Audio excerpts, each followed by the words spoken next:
Um,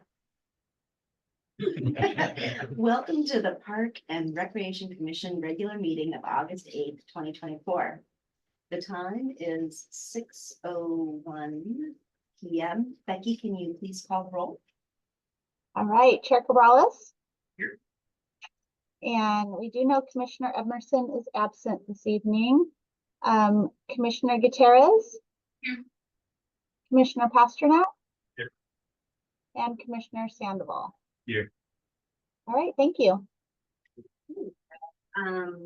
I would like to call agenda item number 1, approval of the regular meeting minutes. I invite any questions and answers from the committee members to staff. Questions? Okay, I'd like to request a motion and a second to approve the regular meeting minutes. I can second. Okay, Becky, can you please take a roll call vote?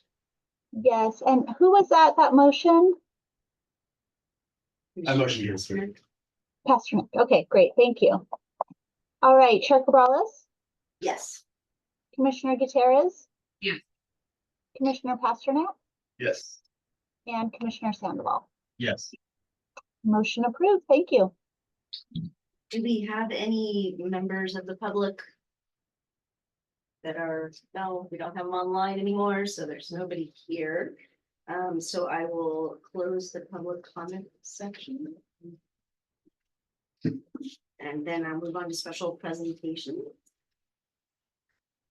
So we have one special presentation today, and I'm going to turn it over to Catherine here to actually do the introduction. So I'll just turn it right over to you. Yeah, so I wanted to introduce Daniel Ellis. He is our new assistant director over the library. So wanted to have him here and meet you all. And if you want a little background. Sure. Thanks for having me. It's been pretty cool 4 weeks. And let's see, I'm coming from Lorraine County. I was in Novato for 14 years. And then 6 years at Oakland Public before that. So worked my way up library aide till now. So it's been an exciting road, and I'm glad to be with the city of Somerville now. Excited to have him. Daniel attended our public art review board meeting last month. Now you're going to get an opportunity to see and meet the Park and Recreation Commissioners, and then And finally, library board will be next week. yeah, The last one. checking all the needs off your list before the direct library. Well, I know we're all excited to have you on board. I'm gonna have to be here. Thank you. I think that was a very brief special presentation. Welcome. So that's the end. Are there any other agenda items that we have? Then I'll move on to any questions and answers. No. So okay. Staff liaison, where is it? Other agenda items. Other agenda items. I'm sorry, there was an page in here that threw me off. Okay. Next agenda item is the proposed design for the Peacock Gap Park Playground renovation project. Yeah, and I'll start with just like a brief introduction of our team and an overview of the project. And then I'm going to turn the controls over to our consultants here from RHAA. This is Peacock Gap Park. We have been talking about Peacock Gap now for probably about a year and a half in these meetings.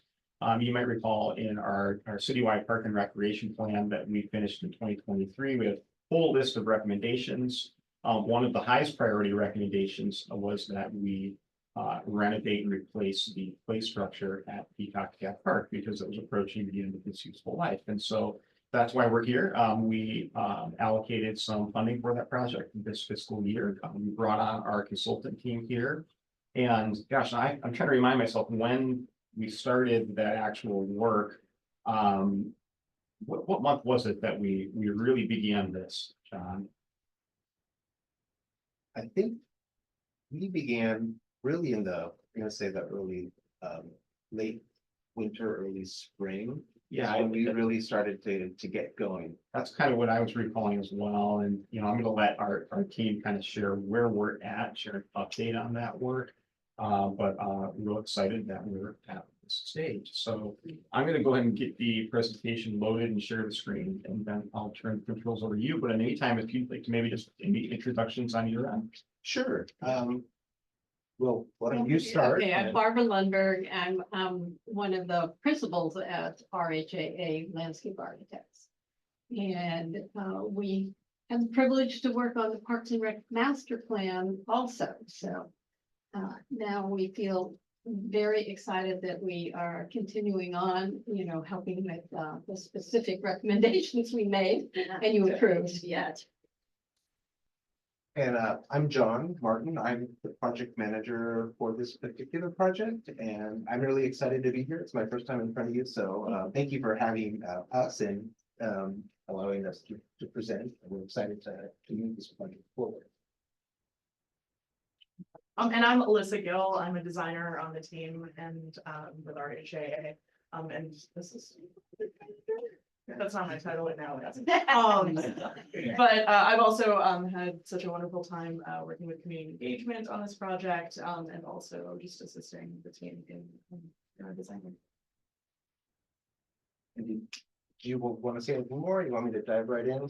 I think let's dive right in. All right, great. Well, as a segue to what Alyssa was just mentioning, community outreach.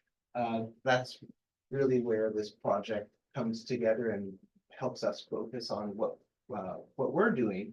We had a sort of a two-phased, two-pronged approach to our community outreach. We did as part of the Peacock Gap HOA's Ice Cream Social, we took advantage of all these people coming together to set up some tables and some boards to present a variety of alternatives and get feedback on that. And we'll go through that in a minute. And then at the same time, we also had a combined survey that reflected the same questions that we were asking the community at the Ice Cream Social. So we were able to pull a lot of information on what the community was looking to see in the park. It's a little small here, but the gist of this is we presented, after working with a number of different playground manufacturers, we settled on two manufacturers. They each provided two different alternatives, which we called alternative 1, 2, 3, and 4. And we took those to the community and really asked them to first focus on what was that main structure that they wanted to see. And you see those in the top row. So there was on the left a 2 to 5 year old play structure, and then on the right a 5 to 12 year old play structure. And once they chose a preferred structure, we had them then also focus in and dial in on what color palette did they feel comfortable with? Did they like a natural color palette? Did they like a bright color palette? Or a color palette that was similar to one that's currently out there? And then at the bottom, in that bottom tier, what you see are, and we'll take a closer look at those as well, just some of the freestanding elements. What were their preferred freestanding elements that they wanted to see if we were needing to choose between 2 as opposed to 3? And so we asked also the same questions online, and what we found was that there was a very strong prevalence and preference for alternatives 3 and 4, with alternative 4 winning out. Overall, we got 100 and a little over 190 responses, which is awesome. It's really great. And it just, I think, helped us reaffirm the direction that we wanted to take that playground. And so what you see was with alternative 4, that there was a preference also for a natural color palette. And then across the board, you see a very strong preference for swings and spinners. I mean, those were the elements that we knew were going to be really essential to the playground. So then stepping back, as you know, part of our scope, we of course we're looking at the playground improvements, but we're also looking at making the park and the playground ADA accessible. So working left to right on this screen, we're looking to provide an ADA parking stall at that would be the south end there on Peacock Drive, and then replacing the bollards at that entrance. As you move closer to the tennis court, you have a new ADA accessible drinking fountain with a pet pole. In resurfacing the asphalt, that takes us up to the playground area. We'll zoom in there in just a moment, but there's new furnishings, new play equipment, in that area. And then, of course, we're also extending that AC paving improvement from the north end of the parking lot. Diving in a little bit farther, we see that there, along the pathway, you have new backed benches, a new ADA accessible picnic table, along with bike racks. And then drop down into the play area, and that center space, that community gathering space, the heart of really the playground. Or we proposing to keep those existing bricks. We heard those were really important to the community in that circle. And then replacing the backless benches there as well. There's a reroute to the bathroom to make it ADA accessible. The current pathway is a little too steep, so we want to make sure that we can get wheelchairs and up that and at a appropriate slope. And then, of course, the new play equipment with accessible ramps into the 5R mulch. Now, as we talk about maybe the 2 to 5-year-old, we asked 2 additional questions here of the community. We asked them, did they want to replace that fence and gate that's currently around there? And that response was resounding yes. And that's for safety purposes.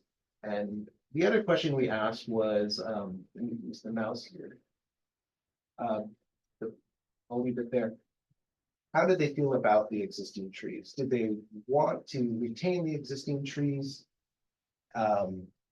Or do they, if they impacted the play equipment layout with fall zones these days have increased dramatically? Or did they want to keep the trees? And generally, the feeling was there was a strong preference to keep the trees. In this particular instance, we've also talked to the city arborist, and there's one tree that is leaning quite severely, and it's really at the end of its life, and it would impact our ability to have swings in that particular location. So the direction we're showing right now is for that one tree to come out. So that allows us to put in the swings that we know are really popular and are a desired amenity within the 2 to 5 play area. And then if we want to look at it from a different perspective, from an aerial, what you see on the left are, of course, the 2 to 5 play zone, and then the 5 to 12-year-old elementary playground on the right. At ground level, you have the 2 to 5-year-old tot lot. You have the bucket swings. Of course, you have that main structure in the back that's connected to this ladybug cozy dome. And then off on the left, the lighting is not great, but there's a bongo panel there. And we'll see that similarly here from an opposite angle, where you have the accessible ramp into the 5R mulch. Not shown, but there would be the fence and the gate around the play area. And then, of course, the main structure there on the left. And so then when you look at the larger footprint that we have for the 5 to 12-year-old, we have space for this great slide that's enclosed and swooping down. It's it's just a really fun opportunity to get some height and verticality in the playground. And then you also have off to the left, you have the traditional belt swings. And then from the opposite side, you have a cozy spinner. And then what you have is this Google swing. And the Google swing is really, it's the most accessible, probably, piece of furniture, a freestanding piece of element that we have in the project. It allows for a parent to sit on it with a kid, for social play, for 2 kids to get on it together. And it just allows for that interaction to take place and that have an easy transfer on and off the just stepping back and the nuts and bolts of the project. Furnishings. So we have working with the Public Works, we understand the types of bench shoes that they typically use. So we have the backed benches, the backless benches, we have an ADA accessible picnic table, trash and recycling receptacles, bike racks, the drinking ADA accessible drinking fountain with pet fencing and bottles. And just in case they weren't quite visible in the renderings, these are those freestanding elements for the 5 to 12 and 2 to 5-year-old play areas. And So with that. It's the end of the presentation. We're happy to answer any questions you have. And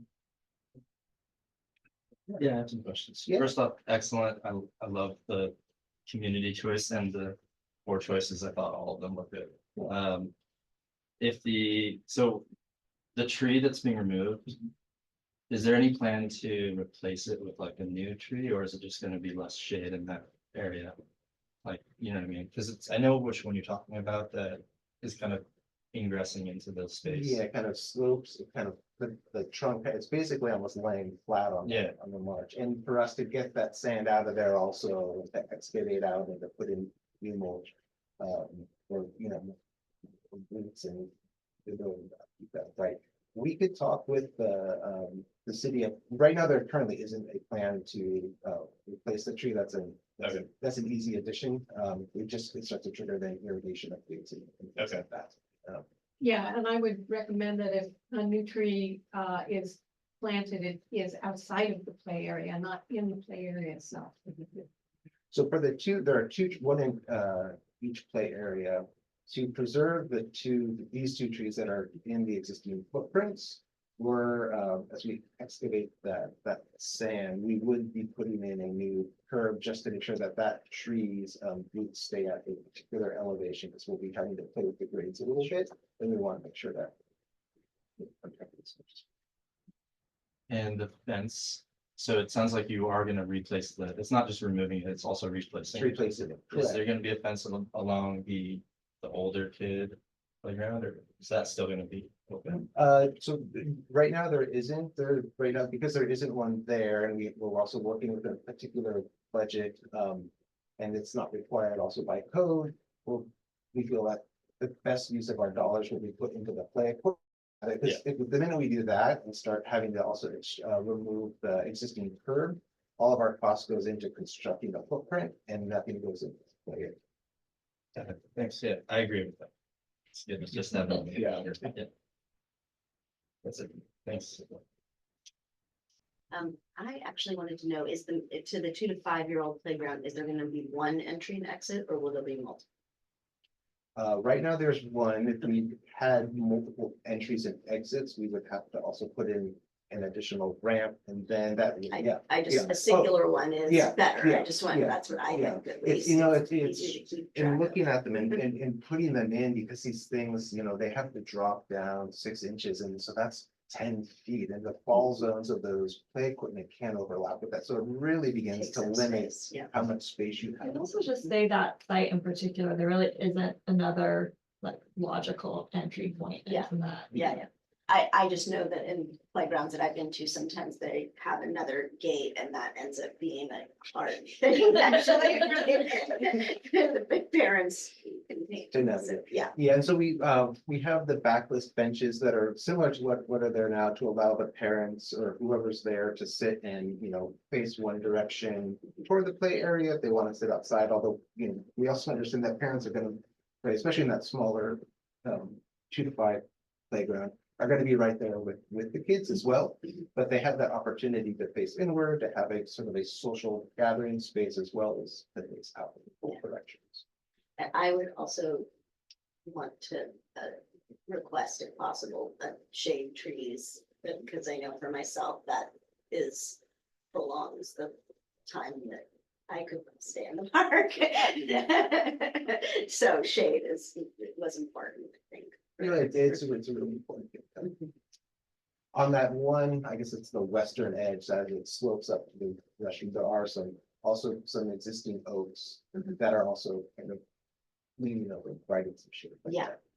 Yeah, I would say of our city parks, Peacock has more shade Yes. on the play area than there are others, and there are still a number of other trees. I mean, obviously, anytime you take out any tree, it's impactful, but yeah, and I think the point about irrigation, I do remember that irrigation is challenging, and that's a big ticket item. Okay.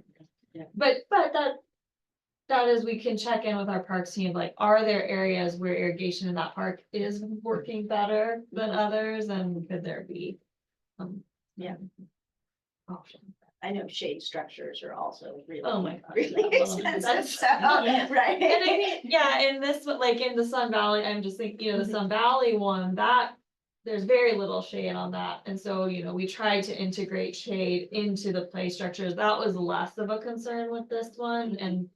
I think something we've heard a little less from the community, that there's more shade there Yeah. already, but regardless, I think throughout. You know, that's something we're hearing about the Linda Park plan, all, you know, everywhere. I'm one of the shade seekers, so.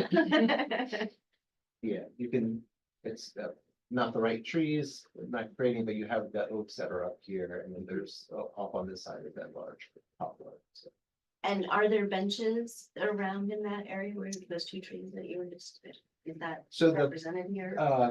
let me go back to the site. There will, which- I mean, yeah, kind of in that, They- so- okay. your white So- circle Yeah. will be. So we want to make sure there's an accessible path of travel through here. So there's only 2 benches on the site. Currently, there are 6 benches, but we have to open that up to allow for that path of travel to get through the brick area.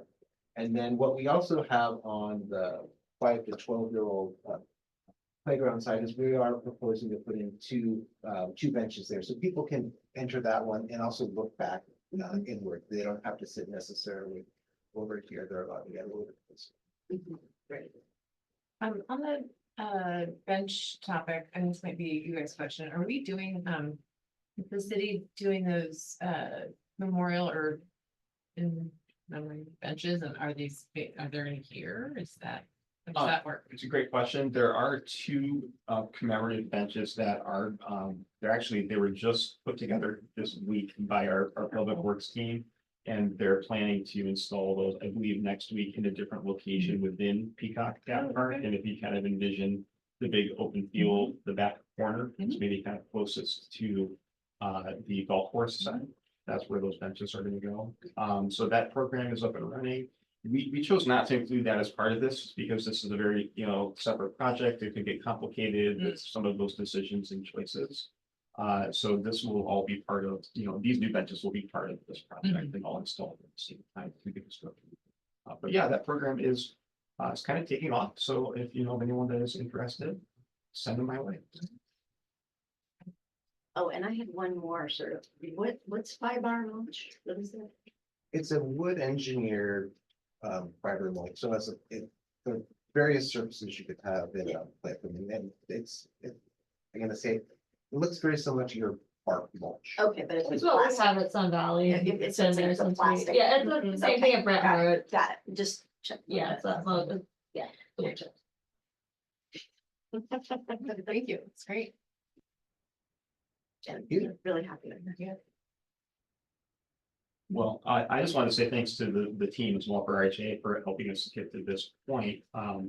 You know, I think next step, we're asking you to, you know, to give me feedback on this. I think our next steps are going to be hopefully to finalize this design.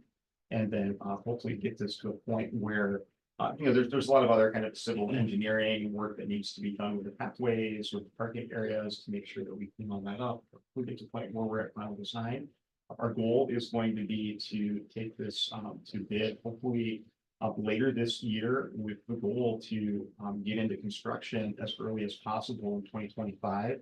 Our goal would be to finish this project in the first quarter, hopefully before summer begins.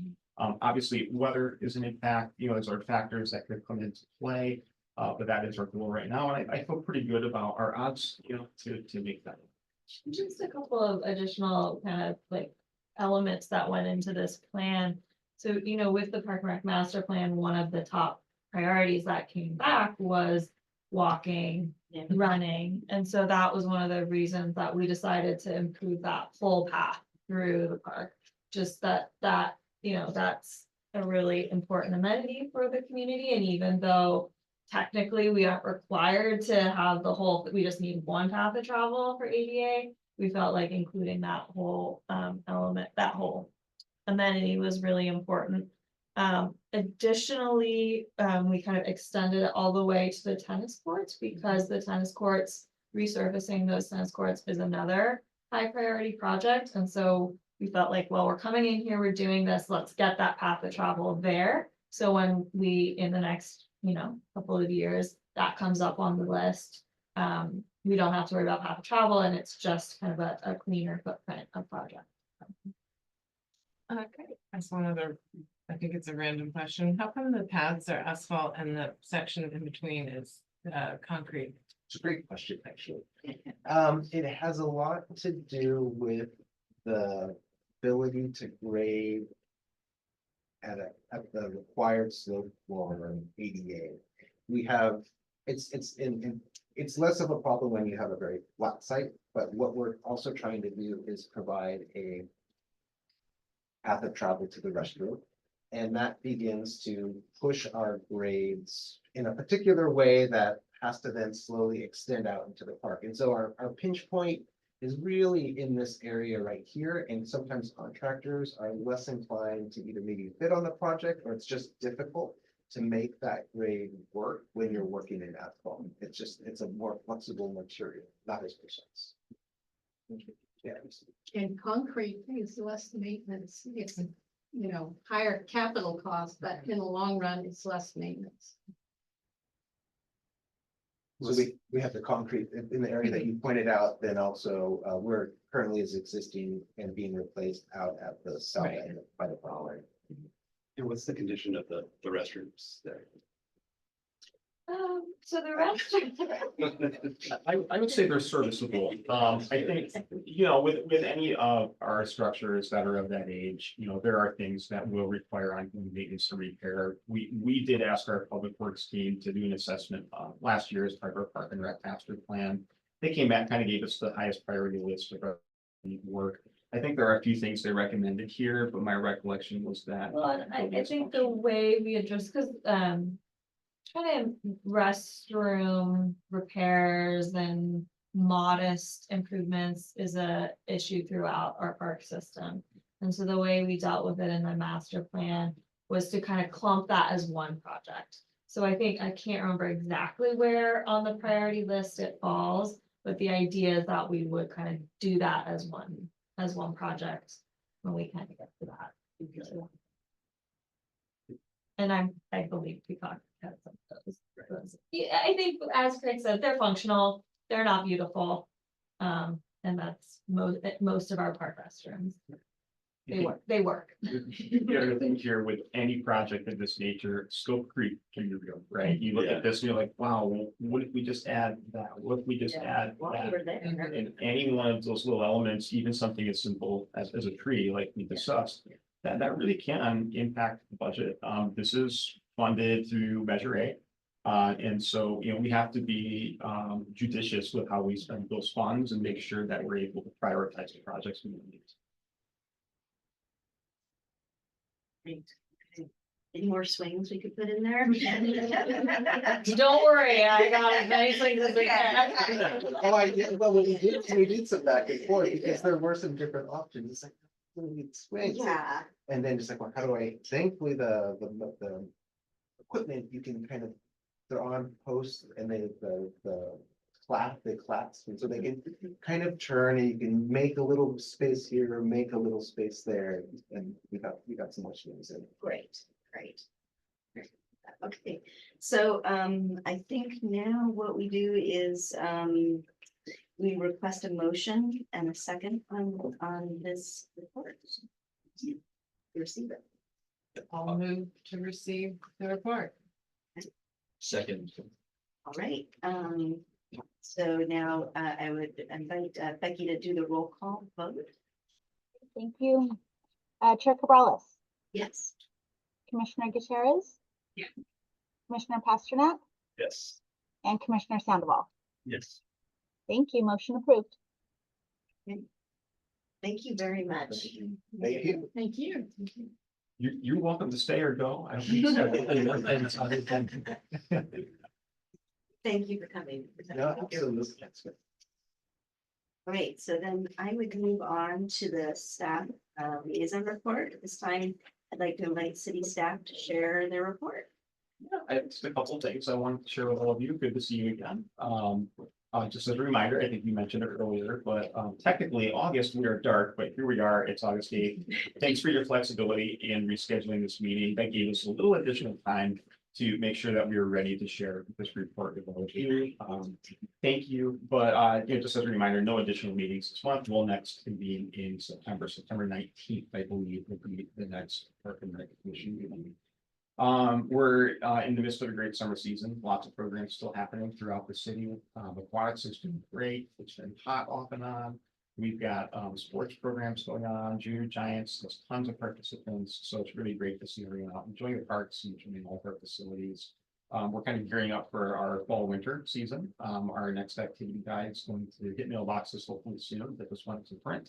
And registration for fall winter programs opens up on August 18th. So keep an eye out for that to get your mailboxes. Movies in the park are starting up very soon. Our first movie in the park will be August 23rd at Pickle Beat Park. And we're really excited about that. We've been working as a city to kind of do what we've been doing the last few years. We're going to have booths there and hopefully be doing the popcorn, the cotton candy, kind of the fun things before the movie.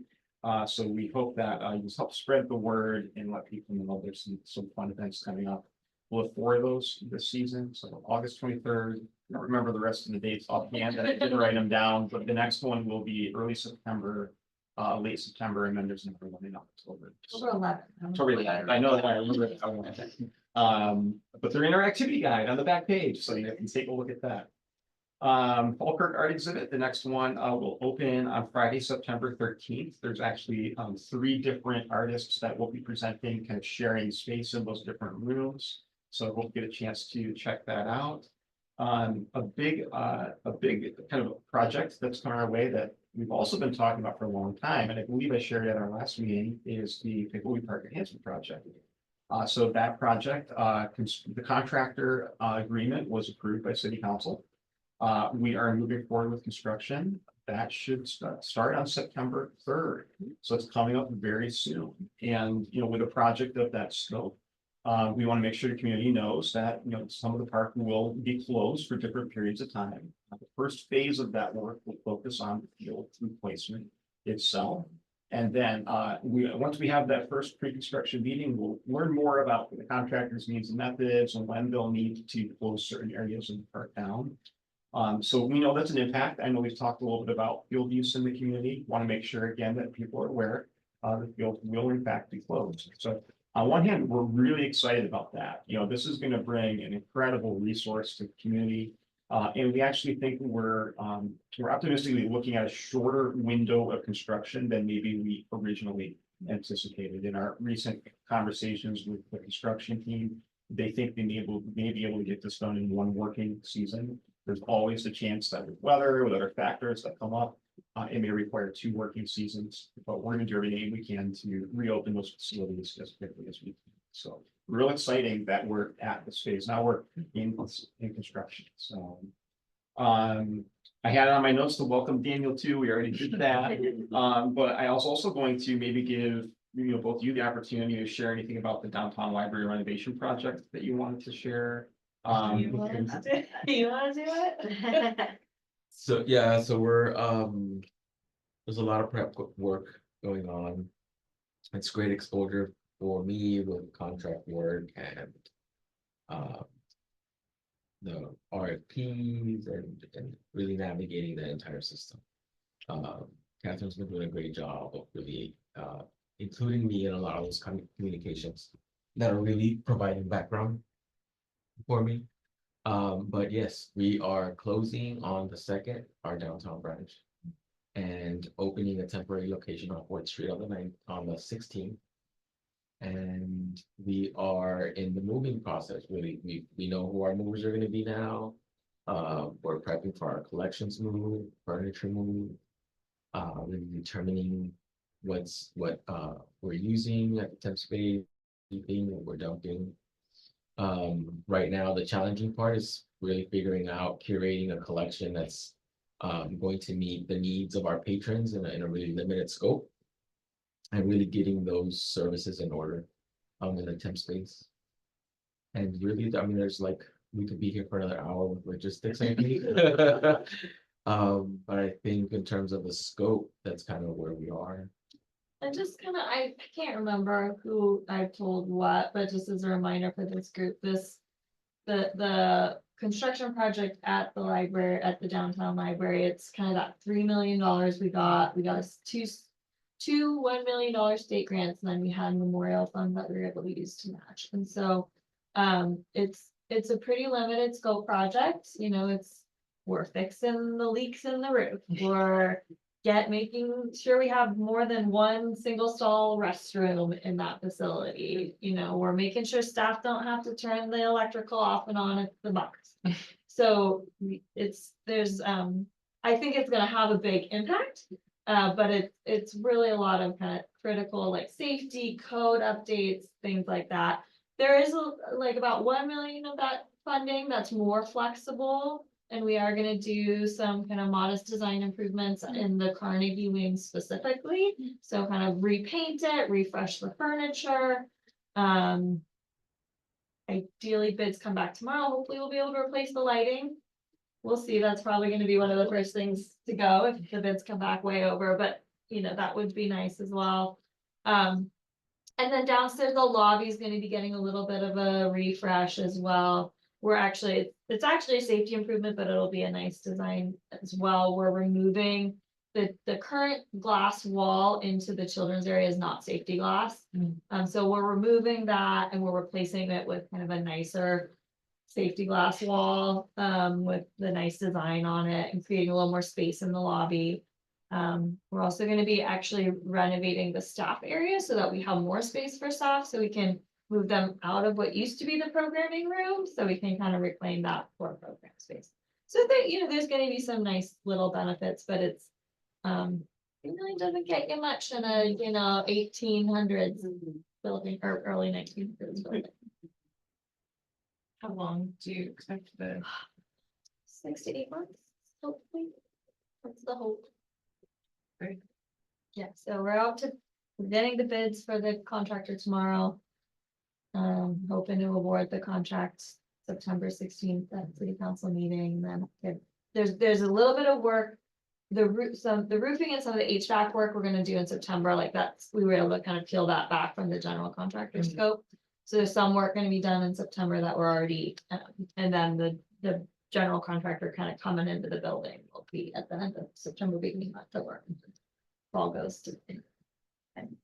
Where will be the materials that aren't going to be in the temporary collection be stored? So the collections, we've got a mover that's gonna be storing, that they kind of specialize actually in library food and storage. So they're gonna be storing a lot of that. We are lucky, well, lucky, I don't know. There's not any work going on in the upstairs stacks. So part of the job for the contractor is they're gonna block that off, so we don't have to remove the books out of that area, and we can also kind of use the aisles. To be honest, there's not a lot of furniture in that building, because it's not very big. So most of the furniture is either going into the temporary location or is kind of old junky stuff that we're gonna dump. It was surprising because that building feels so packed and like there's so much in there. But then when you kind of start walking through it and are actually like cataloging things, you're like, wow, it's just small. And is the other library, tax and gun ballot in November? It is. Okay.